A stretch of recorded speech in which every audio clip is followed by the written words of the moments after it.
Nagpaday ng pagpaningkamot sa otoridad sa Davao City aron matuman ang social distancing ilabi na sa mga sakyanan subay sa krisis sa COVID-19. Sa nato ang aksyon sa gobyerno kalabot niini pinaagi sa live report ni Sheila Vergara Rubio. Sheila. Sara gipampara sa otoridad ang mga pampasaherong sakyanan kini aron mabutangan og packaging tape ang lingkuranan kung asa mo pwesto ang mga pasahero ug masigurong maimplementar ang social distancing. Hindi na itong social distance ha. Digit ayo, digit. So, layo-layo mo, hindi na itong social distance. Way puwas ang pagpahinumdum sa otoridad ngadto sa publiko sa hugtanong pagsunod sa mga pulisa kalabot sa ginapatumang community quarantine aron masumpo ang COVID-19. Nagpakatag usab kini og mga flyer kalabot health advisory nga sa sinugdan kuno mamiluso po lang ang katawhan nila. Apan karon nga nagkadaghan ang kaso sa COVID, hugtanon na nilang ipatuman ang social distancing sa mga pampublikong sakyanan. Ingon man pagsita sa mga pribadong sakyanan nga daghan og pasahero ug ang pagdili sa mga motorista nga dunay backride.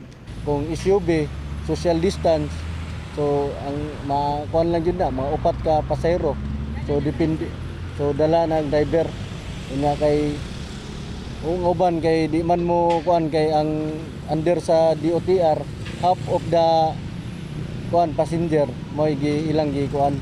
Ang ubang PUJ nagbutang na og division sa lingkuranan aron makontrol ang mga tao kung asa lamang sila mo pwesto.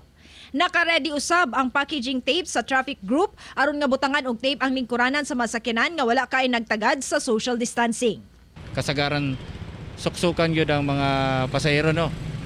So ang gibuhat nato is gibutangan nato og packaging tape ang lingkuranan para dili gyud nila malingkuran.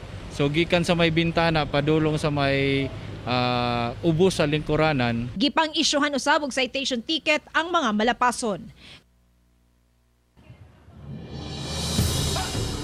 Sara, pipila kuno sa mga nagreklamo sa ilang mga nasita mao kadto mga motorista nga dunay angkas ug gina-claim nila nga ang ilang backride mo mga paryente kuno nila. Apan wala sila ginasugdan o ginabalibaran sila sa otoridad saglit posibleng sundugon usab ang ilang rason sa mga habal-habal driver. Sara. Okay, daghang salamat Sheila Vergara Rubio.